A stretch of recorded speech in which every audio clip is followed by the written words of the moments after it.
Y bueno, vamos a hablar sobre un tema que es el manejo integral del adolescente con trastornos del neurodesarrollo. Es un tema muy extenso, entonces nos vamos a ir un poquito rápido para que podamos revisar la mayor parte de los principales trastornos, ¿no? No podemos ver todos. Y vamos a empezar con una cuestión que es muy de conceptos, muy de base. Es un poco engañoso el título, el decir el manejo integral de un adolescente con trastorno del desarrollo, de entrada porque los trastornos del desarrollo, por definición, son cuadros de inicio temprano y normalmente vamos a limitarlos a los primeros 6 años de vida. La cuestión es que muchas veces se nos olvida que esos niños van a ser adolescentes, que esos niños van a llegar a la edad escolar, a la adolescencia y después a ser adultos que tuvieron un trastorno del desarrollo, que se afinó el diagnóstico, pero que al final de cuentas tuvo un impacto por el resto de su vida. Entonces, los trastornos del desarrollo, decíamos, son cuadros crónicos de inicio temprano que se caracterizarán por una dificultad en la adquisición de habilidades que afectan distintos dominios, ya sea de forma aislada o asociada, que van a impactar todas las esferas de la vida. Tienen un impacto significativo no solo en la calidad de vida del niño, sino también de la familia, y eso también dependerá del grado y la severidad del cuadro que se presente. Se manifiesta en distintas etapas del desarrollo, pero tienen en común que todas iniciarán antes de los 6 años de vida. Tiene un fuerte componente epigenético que sabemos que tiene una base genética, pero es modificable por el ambiente. Y algo que debemos considerar es que van a tener en muchos de los casos una esperanza de vida muy similar a aquella persona neurotípica o sin un trastorno. Entonces, en el área donde yo me desempeño, que es de rehabilitación, muchas veces tenemos como estas fases que tenemos que trabajar con la familia. De entrada, los primeros 6 años de vida son del médico en rehabilitación pediátrica, del pediatra, de todo el equipo de terapia física ocupacional y demás. Eso es nuestra etapa de mayor impacto. A partir de los 6 años empieza un cambio y entonces estos niños con trastornos del desarrollo, su prioridad se convierte ahora en la cuestión psicoeducativa, en el apoyo que van a obtener. Obviamente seguimos todo el ámbito médico y terapéutico, pero ahora se vuelve una prioridad la escuela. Y cuando llegan a la adolescencia, muchos de esos trastornos van a tener un nuevo pico de alteraciones. Entonces ahí ya, pues le toca a todo el equipo que se encuentra aquí en AMSA el poder verlo y obviamente seguimos teniendo un impacto, por ejemplo, medicina de rehabilitación, terapia física ocupacional del lenguaje, pero ahora ya con otro enfoque. Entonces, no se nos puede olvidar que después van a ser adultos que tuvieron un trastorno del desarrollo. Y ahí ahora lo principal va a ser la integración laboral y social. El que podamos llegar a un diagnóstico preciso y oportuno nos permitirá hacer una evaluación, habilitación y rehabilitación. Nos permitirá ir comprendiendo cada vez más la fisiopatogenia de estos trastornos y poder impactar de forma más temprana. Y hay tres puntos muy importantes que debemos considerar. Uno es que la determinación de las necesidades de los sistemas de apoyo, entre más temprano lo hagamos, mayor impacto va a tener en nuestros pacientes.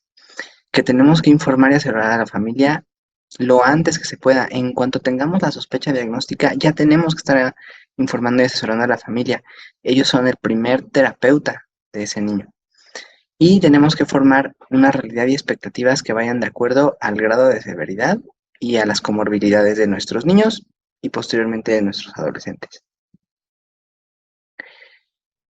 Esta es la prevalencia de discapacidad de secundaria trastornos del desarrollo en Estados Unidos y se los pongo para que veamos cómo está el panorama. Se parece mucho a lo que nosotros vemos en la consulta en edades ya, les decía, posteriores a los 6 años y en la adolescencia.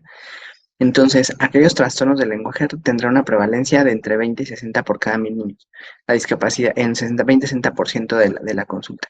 Discapacidad intelectual, alrededor de un 10%, 3 a un 15% trastornos de conducta, 2 a 7% trastorno de espectro autista, 2 a 4% parálisis cerebral, 1 a 2 hipoacusia y 0.4-0.8 discapacidad o dificultad visual.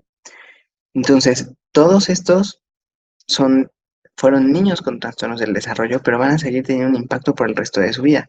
Ahora aquí la pregunta es, ¿sabemos qué hacerle a estos niños y adolescentes con trastornos del desarrollo? Lamentablemente, la mayor parte de las veces es no. Vamos a ver un par de gráficas. El INEGI, para que podamos tener información de nuestro país y que lo podamos tropicalizar a las distintas áreas, ustedes se meten a INEGI Discapacidad, pueden observar de acuerdo a los lugares donde ustedes radiquen cómo está el panorama de la discapacidad. Y van a encontrarse con dos conceptos. Uno es la población con discapacidad y otro es población con limitación. Así lo maneja el INEGI. La población con discapacidad son personas que tienen mucha dificultad o que no pueden hacer las actividades de la vida diaria, como ver, oír, caminar, recordar, concentrarse, bañarse, alimentarse, comunicarse, hablar. Y se considera como población con limitación aquellos que tienen esta dificultad, pero que no es total o que no se puede considerar todavía como mucha dificultad. Ujú. Entonces, en el 2020 teníamos estos datos.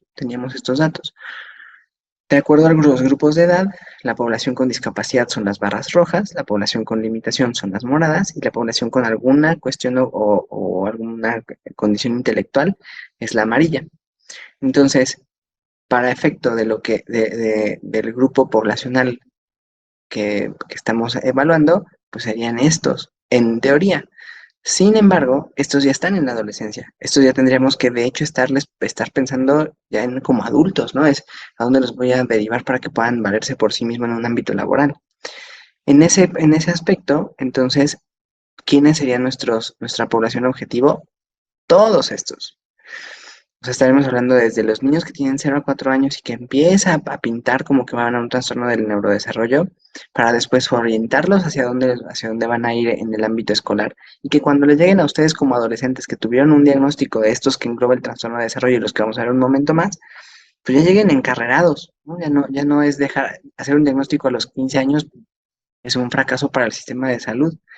Y obviamente estamos implicando que van a ser adolescentes que después se convertirán en adultos y entonces estas personas con discapacidad son nuestra población objetivo. En la misma gráfica de INEGI nos habla sobre las principales afectación, ¿no? Ellos lo manejan como discapacidades. Bueno, aquí estos son los que maneja el INEGI. Uno serían los que tienen alteraciones para ver, incluso usando lentes.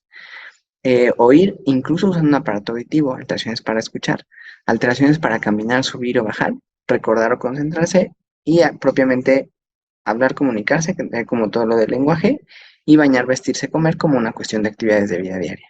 Y bueno, aquí se los pongo ya como una gráfica sumada, ¿no? Este estudio de 2020 nos habla sobre la prevalencia global por edad de 4 entidades: epilepsia, discapacidad intelectual, pérdida de visión y pérdida auditiva. Y este concepto de ILD son años perdidos por discapacidad. Vean las dos gráficas. En el lado izquierdo tenemos la prevalencia por cada 100.000 habitantes y ven cómo la epilepsia pues más o menos se mantiene constante. En el caso de la discapacidad intelectual casi se mantiene constante. La pérdida auditiva entre más avanza la edad va subiendo. No necesariamente quiere decir que los adolescentes pierdan audición.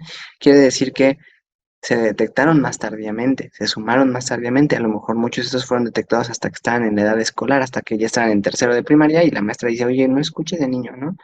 Y la cuestión de visión también, ¿no? También va incrementando. Esto en cuanto a la prevalencia de estos cuatro cuadros. Sin embargo, cuando vemos los años perdidos por discapacidad, las dos entidades que más causan daños perdidos por discapacidad son la discapacidad intelectual y los cuadros de epilepsia. Y discapacidad intelectual la vamos a hablar en un momento más. El DSM-5, de la Asociación Americana de Psiquiatría, nos marca cuáles son los trastornos del desarrollo. Y dentro de este capítulo están estas entidades: la discapacidad intelectual, los trastornos de la comunicación, el trastorno de espectro autista, el trastorno por déficit de atención y hiperactividad, el trastorno específico de aprendizaje, los trastornos motores, trastornos por tics y los otros trastornos del desarrollo neurológico. Piensen en su consulta. ¿Cuántos pacientes con estos diagnósticos tienen? Muchísimos. Y todos estos son trastornos del desarrollo. Todos estos iniciaron antes de los 0 a 6 años. Lamentablemente muchos fueron diagnosticados ya cercano a los 6 años, cuando ya no hay tanto que hacerle. Y si todavía lo desmenuzamos más, serían todavía desmenuzar cada uno de estos diagnósticos, ¿no? Tendríamos dentro de los trastornos de la comunicación, pues están los trastornos del lenguaje, los trastornos fonológicos, los trastornos de la fluidez o tartamudeo, los trastornos de la comunicación o de la comunicación pragmática, Del trastorno de espectro autista vamos a hablar en un momentito más, del déficit de atención, pues todos los subtipos, del trastorno específico del aprendizaje, de lectura, expresión escrita, matemática y los que se agreguen, de los trastornos motores, no estamos hablando, vamos a hablar en un momento más de la parálisis cerebral, pero aquí solamente se incluyen los trastornos de la coordinación y los movimientos estereotipados, pero estamos hablando de muchísimos trastornos motores más. Los trastornos por tics incluyen el síndrome de Tourette, los tics motores persistentes o vocales, los tics transitorios y otros, pues, todos los que no entren en esto. Y dentro de la discapacidad intelectual entra el retraso global del desarrollo y propiamente la discapacidad intelectual de acuerdo al grado. Entonces todavía, imagínense, todos estos pueden tener muchísimas más entidades. Y no estamos hablando incluso aquí de las cuestiones sindromáticas. Aquí para nada se menciona el síndrome de Down, que también sería un factor que si bien no es un trastorno del desarrollo, es un síndrome que cursa con un trastorno del desarrollo. ¿Qué es lo que hacemos para el diagnóstico? Eso, digamos, podemos decir que nos toca a nosotros, ¿no? Cuando tenemos un menor de 6 años con un retraso en el desarrollo, ya sea global o específico en algún área, hacemos una revisión de los antecedentes, exploración física y los factores de riesgo, que eso pues, nos da para otra plática. Y nosotros evaluamos en el área de rehabilitación pediátrica las áreas del desarrollo, habilidades motoras gruesas, finas, de lenguaje y comunicación, área cognitivo-intelectual, social-emocional y adaptativa. Esto nos permite pensar que si un niño nos llega a los 3 años y encontramos que todas las áreas se encuentran en verde, hace lo que le toca o con ligeros desfases, pero todavía aceptable para su edad, pues será un niño probablemente sano y muy probablemente, si no hay algo extra, un adolescente sano y después un adulto funcional. Obviamente aquí estamos omitiendo la cuestión social, ¿no? Lo estamos súper simplificando, pero ¿qué pasa entonces cuando encontramos un niño menor de 6 años, pero que tiene más o menos este patrón? Tenemos habilidades motoras gruesas, finas y en lo social emocional, bueno, digamos que es aceptable, pero por ahí ya las habilidades cognitivas, las adaptativas, las de independencia y sobre todo el lenguaje está muy alterado. Pues podemos pensar que es un niño y a futuro un adolescente que tendrá un trastorno de lenguaje y comunicación.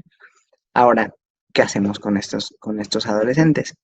En cuanto a los trastornos del lenguaje, hay que pensar que en la etapa adolescente hay una comunión muy cercana entre lenguaje, conducta y lo emocional. Obviamente podemos pensar que en un adolescente que está en la preparatoria y que tiene un trastorno como puede ser el tartamudeo, pues que va a tener muchísimos problemas para socializar y porque además va a sentir mal en esa parte emocional, puede presentar trastornos de conducta y de ahí derivarse hacia las cuestiones también académicas. Entonces, especialmente en la adolescencia, los trastornos del lenguaje juegan un rol muy importante. Y además, a partir de los 6, 7 años, cada vez se vuelve mucho más difícil el que podamos intervenir en el lenguaje. En muchos lugares podemos decir que si un trastorno leve del lenguaje, a partir de los 7, 8 años, pues ya ni siquiera se trata, ¿no? O sea, siempre puede mejorar un poco, pero requiere de muchísimo mayor compromiso familiar y en muchos lugares ya no son aceptados. Esto va a afectar las relaciones personales, obviamente lo académico y la orientación laboral y profesional se va a ver afectada por un trastorno del lenguaje. Y en lo conductual, lo más común es que estos niños puedan tener conductas agresivas, usan menos afirmaciones verbales y más acciones directas no verbales para solucionar problemas que los sujetos controles y se ha visto que pues, bueno, estos trastornos conductuales también van a impactar el éxito académico y la orientación laboral y profesional. Las consecuencias negativas en el rendimiento académico por su implicación en el plano social y de comunicación interpersonal son directas.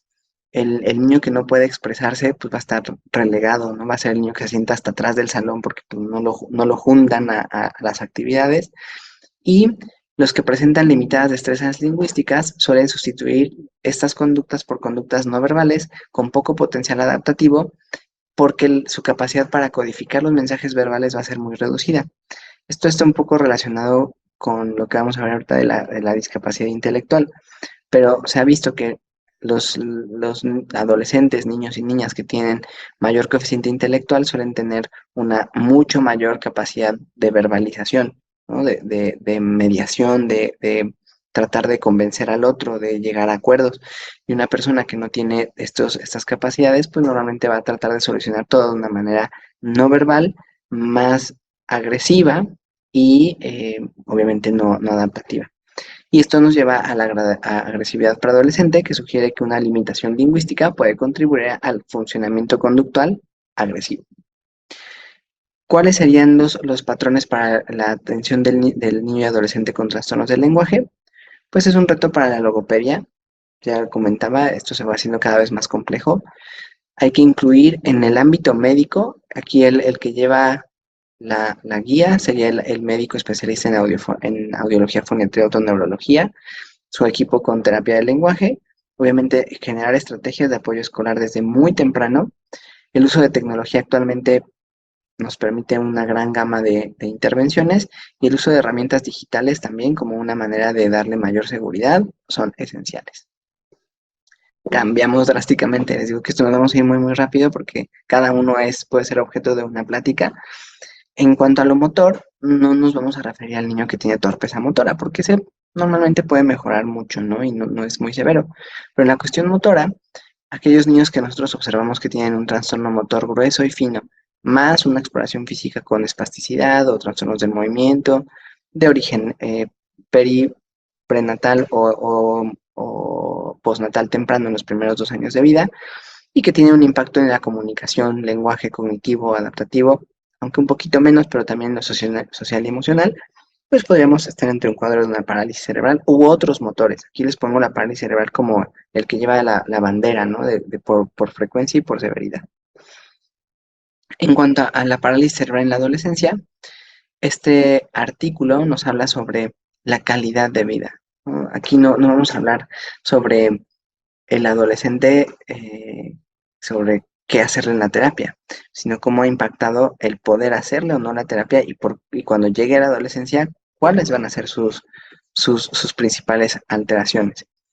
Este estudio se hizo en países de un ingreso medio y bajo, por lo tanto entra bastante bien en lo que podemos esperar en nuestra sociedad. Y como parte del resumen, aquí les subrayo cuáles fueron las principales alteraciones que los adolescentes refirieron que tenían el impacto de ser un adolescente con una discapacidad motora como la parálisis cerebral. En este PET-SQL, que es una escala de calidad de vida, aquellos que obtuvieron un puntaje de mayor afectación fueron la percepción de una alteración física.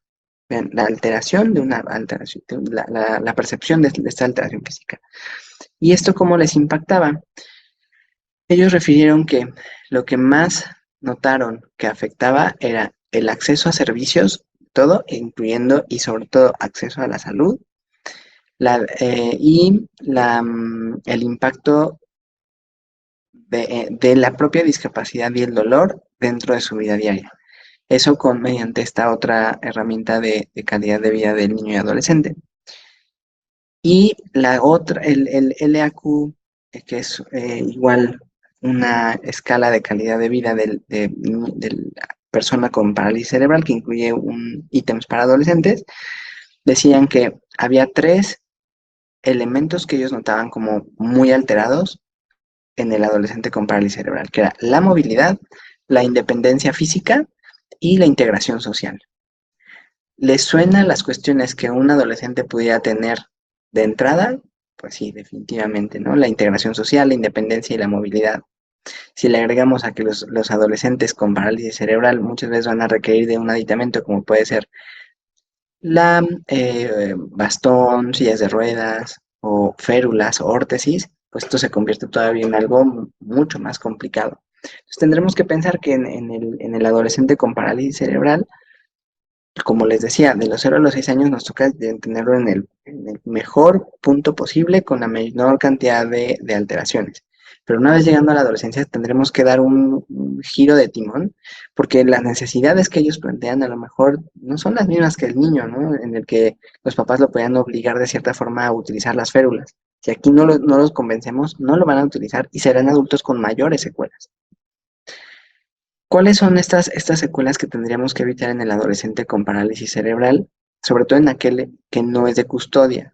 En el de custodia es otra historia, pero las principales como alteraciones que tendríamos que observar en el adolescente con parálisis cerebral son que no existan contracturas y deformidades dinámicas y estáticas.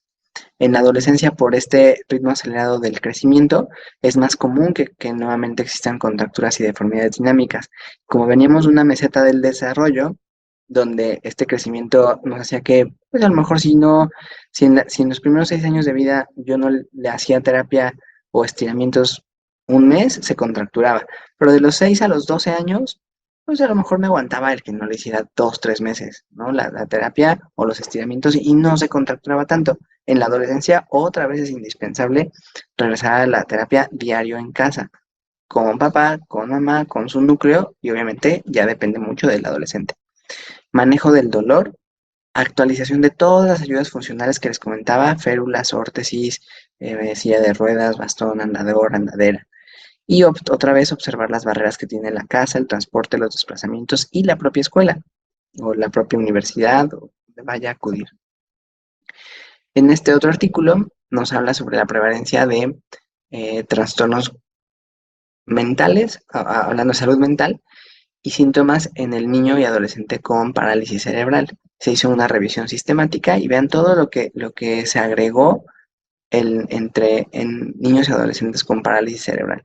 Trastorno oposicionista desafiante, trastorno obsesivo compulsivo, ansiedad generalizada, ansiedad por separación, trastornos afectivos, fobias, pánico, trastornos de conducta, trastornos psicóticos, abuso de sustancias, trastorno de estrés postraumático, alteraciones emocionales, conductuales, hiperactividad, problema con pares, afectivos y bueno, aquí otros que ya se comentaban. Por lo tanto, un adolescente con parálisis cerebral es indispensable que lo valore psicología y psiquiatría, además de medicina de rehabilitación, medicina del adolescente y todo lo que se agregue en ortopedia y demás, dependiendo de cada caso. ¿Quiénes se incluyen en este manejo multidisciplinario? Medicina de rehabilitación, terapia física, ocupacional, aparte obviamente de medicina adolescente, medicina interna, sin esta gastro, sin esta ortopedia, manejo de la depresión, ansiedad, estar bien atentos a la autoestima de estos adolescentes, saber que aunque muchos no presentan una movilidad adecuada, la cuestión emocional puede seguir intacta o muy cercano al intacto. Entonces, el impacto emocional que tiene el no poderse relacionar con sus pares, pues es sumamente relevante.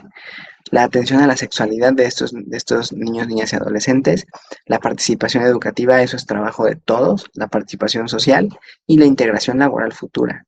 Recordar que los adolescentes con parálisis cerebral, excepto los de custodia, pueden llegar a tener una esperanza de vida muy similar a aquellos que no tienen la parálisis cerebral. ¿Quién los va a cuidar si es que requieren de un cuidador? En el caso del trastorno del espectro autista, pues nuestros dos pilares de alteración de las áreas del desarrollo en el menor de 6 años serán lenguaje y comunicación, por el mismo criterios diagnósticos, lo social emocional, mucho mejor las habilidades motoras gruesas y también puede haber alguna alteración en lo motor fino, cognitivo, intelectual y adaptativo. ¿Qué veríamos en el adolescente con trastorno del espectro autista? En el adolescente con trastorno del espectro autista se van a agregar alteraciones, 5 alteraciones principales, más otras que vamos a comentar en un momento más. Uno son los trastornos de alimentación, muchas veces afectado también por las cuestiones de hiper o hiposensibilidad o de integración sensorial, pueden aumentar su ingesta de ciertos alimentos y omitir otros. Esto si le agregamos que muchos van a tener trastorno obsesivo compulsivo y que muchas compulsiones pueden ser también de alimentación, pues nos va a llevar también a obesidad, ¿no? Este trastorno obsesivo compulsivo además en la adolescencia puede tener picos. Los trastornos conductuales, y aquí les pongo fluoxetina como un fármaco que se ha visto que es prometedor en el manejo, coadyuvante al manejo conductual del niño, del adolescente con TEA, puede haber un incremento de la rigidez del pensamiento y de ser mucho más concreto en cuanto a sus reglas, rituales y rutinas. Y la sexualidad es un gran problema porque dependiendo de la severidad, eh, integrarlo a estos roles sexuales puede ser muy complejo para la familia y para el adolescente con trastorno de espectro autista.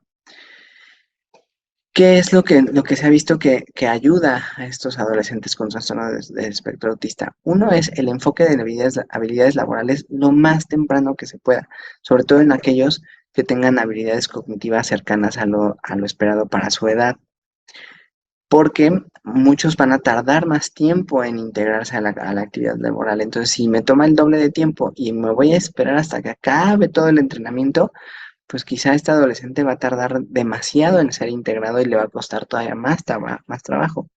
Poner atención a la integración escolar que ha tenido y a la que va a tener. Socializar, sobre todo en grupos sociales cortos, pequeños y cercanos a la familia o a la escuela. La valoración funcional y de habilidades cognitivas constante.